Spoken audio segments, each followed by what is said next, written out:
Պատմության ընթացքում հայ ժողովրդի կարգավիճակը եղել է պետական, ոչ պրովինցիալ։ Ես ասում եմ Ալեքսանդր Մակեդոնացու ժամանակներից Սուլլայի մասին, Լուկուլասի, Ներոնի մասին չեմ խոսում։ Ճանաչվել ենք որպես պետական ժողովուրդ ու ամեն անգամ Եվրոպան, արևմուտքը, ամեն անգամ երբ որ արևելքի մասին, մերձավոր արևելքի մասին խոսել է հայկական պետություն, հայերի պետությունը, ուրեմն ամեն անգամ ռուսները հանել են պետականության իրավունքը։ 3 պետություն, մեկը եվրոպական, ուրեմն Թուրքիան, Պարսկաստանը եւ Ռուսաստանը որպես եվրոպական պետություն չեն ճանաչել մեր պետություն ունենալու իրավունքը։ Ես դրա համար ասում եմ, նայենք Արմյանսկայա օբլաստ, որ լիկվիդացրեցին, հենց այնպես չէր, որ դա կոչվում էր Արմյանսկայա օբլաստ, դա մանդատ էր, որ Ռուսաստանը ստացել էր հայկական պետություն ստեղծելու ինձ Տիգրանը մի անգամ դետողություն արեց, ասեց ոչ թե ստեղծելու, այլ ստեղծելու։ Մենք, այսինքն Ռուսաստանը պարտավորվեց վերականգնել հայկական պետությունը, սկզբից Արմյանսկայա օբլաստ, потом Արմյանսկայա царство, Միխանգարեկ։ Ինչու պետք է Ռուսաստանը դա աներ։ Դուք ասում եք, ինչու մենք չենք կարողանում պաշտպանել մեր պետականությունը եւ Ռուսաստանը պետք է վերականգներ մեր պետականությունը։ Վեստֆալիայից հետո բոլոր եվրոպացիները ճանաչում էին սահմանների անձեռնմխելիությունը։ Այդ կադաստրային փաստաթուղթը համարվում էր անձեռնմխելի, որպեսզի Ռուսաստանը կարողանա իրեն հռչակել գերտերություն քրիստոնյաների պաշտպան։ Խաչակրած արշավանք էր դա։ Պասկևիչը խաչակիր էր, Ռիչարդ II խաչակիր էր, Բարբարոսը այդ իմպերատոր Գերմանիա խաչակիր էր, Սավոյները իշխանները այսօր կան դեռ, Լուզինյանները դրանք խաչակիր էին, այ Ռոմանովները իրենց հռչակեցին, խաչակիր ասեցին, մենք էլ ենք խաչակիր, ազատագրում ենք, օգնում ենք քրիստոնյա ժողովրդին, հայ ժողովրդին կվերականգնի իր պետությունը։ Դա մանդատ էր, որ ինքը իրեն այդ Վիեննայի կոնգրեսին Ռուսաստանին դրա համար հրավիրեցին, ասեցին դու էլ ես խաչակիր, դու էլ ես քրիստոնյա, դու էլ ես եվրոպական արժեքներով ապրում, ազատագրի հայ ժողովրդի համար պետություն, մենք հույների համար դա արել ենք, Հունաստանի համար արել ենք, Իսպանիայի համար արել ենք, ռեկոնկիստայի մասին է խոսքը, Իսպանիան ազատագրել տվել ենք Իսպանիայի ժողովրդին, 71 թվին էլ Իտալիան հանձնեցինք իտալացի ժողովրդին եւ գիտեք ինչ տվեցին Իտալիային։ Իտալիան ինչ ստացավ անկախության հետ միասին հայկական պետության հովանավորի պաշտոնը ստացավ Իտալիան։ Այդ էր որ Գարշակովն ասեց չէ։ Իտալիան դեռ պետություն չի, հանեք հայկական պետության գաղափարը օրակարգից։ Ռուսները հանեցին, Արմյանսկայա օբլաստը հանեցին։ Ես անուն ազգանունով եմ ասում, չէ Գարշակով։ Դրանք հիմա իրենց մոտ իկոնա է Գարչակովը, Մարիա Զախարովայի եւ Լավրովի պաշտամունքի առարկան։ Հաջորդը Լոբանով Ռոստովսկին չի հայատյացը, հաջորդը Սազոնովն է, որ ասեց թող թուրքերը կոտորեն հայերին, որպեսզի Ստամբուլից մենք թուրքերին տեղափոխենք Հայաստան Դոնի մարզից, հարավային Ռուսաստանից ռուսներին տեղափոխենք Ստամբուլ։ Սազոնովն էլ արգելեց հայկական պետության գաղափարը, որովհետև նորից իտալացիներ եկան, ասեցին մենք հայտարարված ենք։ Իտալիայի թագավորը նաև Հայաստանի թագավորն էր։ Մինչև հիմա այդ տիտղոսն ակարում է, մենք հռչակված ենք Հայաստանի թագավոր, մեր տարածքը որն է, հայ ժողովրդի տարածքը, արևմտյան Հայաստանում։ Եվ վերջինը մի ռուսել կար, որ ճանաչեց հայկական պետության գոյությունը արևմտյան Հայաստանում, Լենինի Թուրքը Հայաստանի մասին, Թուրք Հայաստանի ժողովրդի ինքնորոշման իրավունք, որ գրել է Վահան Տերյանը։ Մի անգամ ռուսները, տեսեք, Արմյանսկայա օբլաստից հետո, մի անգամ ռուսները ճանաչեցին հայկական պետության գոյության իրավունքը Տաչկա Հայաստանում, Վահան Տերյանը գրեց հայերի ինքնորոշման իրավունքը։ Դրանից հետո ես դա եմ ասում, որ դրանից հետո մտան, ջարդեցին, փշրեցին 30,000 քառակուսի կիլոմետր տվեցին եվրոպացին, ասեցին, դե հետո մենք թողնում ենք էլի Վանուշ Խանամիրյանը, Սոֆի Դևոյանի հետ թող երկեն պարեն։ Այն ժամանակ չկա ինչ է դրանք։ Ուրիշներն էին, Ավլեմ Թափեմ Փոշին, թող երկեն պարեն, Կոմիտասը չէ։ Ուրեմն ռուսները թողեցին այս պետությունը, որ մնա։ Հիմա ես ասում եմ, մի գնանք, մի հատ հետ գնանք, գնահատենք, իրենց գնահատականները տանք, 20-րդ համագումարը վերցնենք արտագրենք մենք, ասենք դուք այսպիսին եք եղել, ոչնչացրել եք ձեր մտավորականությանը, այդ թվում մեր մտավորականությանը, երկրորդ համաշխարհային պատերազմի գնահատականը տանք, մենք տանք։ Ես ես ասեմ անձնական բան, իմ պապը 4 անչափահաս երեխա ուներ, Ղևոնդ պապը, 4 անչափահաս երեխա, տարան ֆրոնտ Ղրիմում զոհվեց, բայց 4 երեխա ունեցող տղամարդին դուք որ տանում եք բանակ, այն մեզ այդպես են տարել բանակ, Գերմանիայի դեմ կռվել ենք Ռուսաստանի համար, հիմա Ռուսաստանը իր տոնն է համարում դա, մենք չկանք,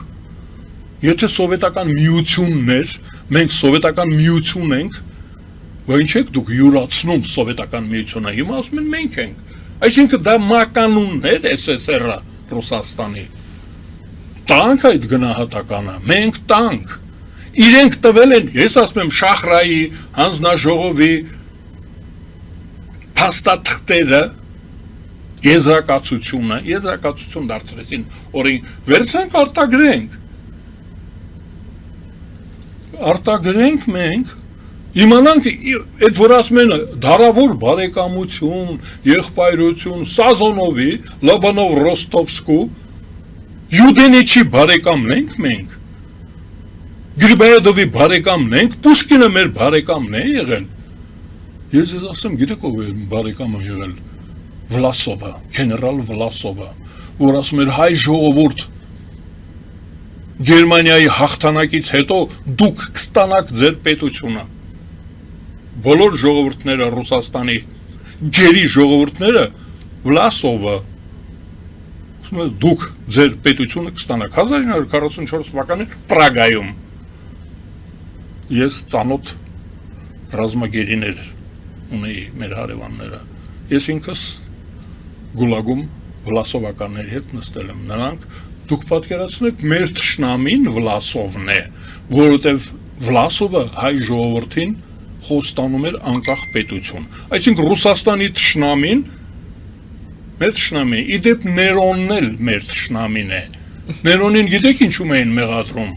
որ աջակցում է հայկական թագավորությանը, հայոց թագավորին, Հռոմում նրան դրանում մեղադրում էին, մենք ասում ենք ինչ վատ մարդեր այդ Ներոնը, այլանդակի մեկն էր, օգնում էր հայերին, հայկական պետությունը աջակցություն էր ստանում Հռոմից, վերջացնեմ միտքս երկար տևեց, որտեղ ես ուրիշտեղ չեմ լսում, ես կուզենայի ինչ-որ մեկը սա ասեր ես արտագրեի, հիմա ես ասում եմ, որ պետք է գնահատական տրվի, ոչ միայն այս 30 տարվա, 30 տարին այն 200 տարվա մեջ մտնում է, 35 8 տարին հանում ենք հիմա մենք, 8 տարին էլ է մտնում դրա մեջ, այդ քանի հոգի մտան ազգային ժողով, այդ քանի հոգին են մտել ազգային ժողով, նրանք շարունակում են Սազոնովի, Լոբանով Ռոստովսկու, Նիկոլայ Առաջինի, Գրիբայեդովի, Պուշկինի, ում մոռացա, շո մեկին բաց թողեցի, Յուդենիչի գործը շարունակում են այս ազգային ժողովի ընդդիմությունը, տեսեք ում են նրանք ընդդիմություն, անոնց որ թող ստեղծի այս ազգային ժողովը կարճտևելու, ես ձեր գրառումները տեսնում եմ, ես գիտեմ դուք ինձ ինչ եք հարցնելու, այս ազգային ժողովի կյանքն էլ է կարճտևելու, գիտեք ինչի համար, որովհետև լեգիտիմ չի, ազգային ժողովի մի մասը զավթված է, ապօրինի է, օտարերկրյա զավթիչների ներկայացուցիչներ են, շահերի պաշտպանն են, մենք դա ճանաչել ենք, մենք դա գիտենք, այդ դրա վերաբերյալ կա քրեական հետապնդում, վարույթ, մենք ունենք ուրիշ փաստաթուղթ, Եվրոմիությունը մեզ տվել է փաստաթուղթ, քրեական դատարանը մարդու իրավունքների դրանց ճանաչել է հանցագործ, քաղաքացիական պատերազմ հրահրող, խաղաղ ցուցարարներին գնդակահարող, Մարտի 8-ի մասին եք խոսում, Մարտի 1-ի մասին եք խոսում 2008-ի։ Կա այդպիսի դատավճիռ, հանցագործության վերաբերյալ կա դատավճիռ, դրանք գնդակահարել են մեր քաղաքացիներին, նրանք ազգային ժողովում ներկա են, չի կարող այդպիսի ազգային ժողովը լինել օրինական, չի կարող այդպիսի չկա, ոչ մի բան չկա, այն մենք դրա մասն ենք խոսում, գնահատենք, որ գնահատենք կգան կհասնենք մինչև այսօր ոնց կարող է Հայաստանի օրենսդիր մարմնում լինել կազմակերպություն, որը կազմակերպել է քաղաքացիական պատերազմ, գնդակահարել է քաղաքացիներին, հրաման տվող կա, անուն ազգանունով, ազատության մեջ է, օրինական չի այս ազգային ժողովը, ուրեմն նա երկար կյանք չի ունենա, ճիշտ այնպես, ինչպես նախորդը, այն մյուս նախորդը, ես մենք 17-ից մինչև 18 թիվը մի ազգային ժողով ունեինք մենք։ Այսինքն կարծում եք արտահերթ ընտրություններ կարող են անցկացվել։ Դուք ինձ գիտեք ինչ եք հարցնում մի քիչ առաջ, ասեմ, բաց բերանություն անեմ։ Ասեք։ Նիկոլ Փաշինյանը հայտարարել է, որ ազգային ժողովի Սկզբում ասեց 100%-ը, հետո իրեն շտկեց, ասեց 70%-ը իրական չէ։ Ասեց ինձ տված ձայները։ Բաց բերանենք մենք միասին։ Այո, ինձ տված ձայները իսկական են, իրական են, իսկ ընդդիմության տված ձայները կեղծ են։ Սկզբում ասեց 100%, իրեն դատի տվեցին իմիջիայլոց մարդիկ, ովքեր ասում են մենք սկզբունքային մեր որոշում սկզբունքորեն ենք գնացել եւ ընտրել, ասենք ընդդիմադիր քաղաքական գործիչ, իսկ դուք ասում եք ես կաշառք եմ վերցրել։ Եվ նա շտկեց իր խոսքը, ասեց 70%-ն է ոչ իրական, կեղծ։ Եվ իմ հարցն էր, դուք արդեն սկսեցիք պատասխանել այդ հարցին։ Արդյոք եթե այդպես է, նշանակում է ազգային ժողովի առնվազն կեսը ըստ Փաշինյանի կեղծ է, ուստի ամբողջ ազգային ժողովն է կեղծ։ Իմ սադրանքը ստացվեց։ Դուք այո։ Ես շատ ուրախ եմ, որ այդպիսի հայտարարություն արել է Նիկոլ Փաշինյանը։ Ինչով եք ուրախ, ինչու եք։ Մի անգամ որ ազգային ժողովը, ներկայիս ազգային ժողովը 2017 թվականին ճիշտ այդպիսի մի բան կար։ Նիկոլ Փաշինյանը հայտարարեց, ասեց, որ ազգային ժողովի 70%-ը ապօրինի է, բայց իմ հավաքած 120,000 ձայնը օրինական է, ես գնում եմ ազգային ժողով 17 թվին։ 2017 թվականին Նիկոլն ասեց, որ ես գնում եմ ազգային ժողով, գործ կա ազգային ժողովում, ես ասում եմ մի գնա, թող 100%-ով լինի ապօրինի եւ այլն։ Ինչ տեղի ունեցավ, մի տարի հետո Նիկոլ Փաշինյանը այդ 70%-ին կամ 80, քանի տոկոս է, կարևոր չի, մեծամասնությանը դուրս շպրտեց ազգային ժողովից։ Հիմա ես հույս ունեմ, որ Նիկոլ Փաշինյանը հավատարիմ կմնա ինքը իրեն եւ ինքը հեղափոխություն եւ ինքը այս անգամ էլ մանավանդ հմտություն ունի, ձևը գիտի։ Բարի, հասկանալի։ Ուրեմն այս ազգային ժողովի կյանքը կտևի ճիշտ այնքան, ինչքան որ Նիկոլ Փաշինյանի համբերությունն է, ինչքան կհանդուրժի։ Ինչ ասել է կհանդուրժի Նիկոլ Փաշինյանը։ Ոնց պետք է, Ինչին պետք է չհանդուրժեց մի տարի համբերությունը Նիկոլ Փաշինյանի բավարարեց մի տարի 17 թվականից մինչև 18 թվի ապրիլ թե մայիս ամիսը։ Մայիս ամիսը մի տարի տևեց, չէ՞։ Հիմա ես օրացույցում նշան եմ անելու։ Այս ազգային ժողովի մի տարին երբենք տալու։ Նիկոլ Փաշինյանը հմտություն ունի ազգային ժողովը ցրելու, երբ ինքը հայտարարել է, որ դրա մի մասը ապօրինի է։ հենց որ սպասենք։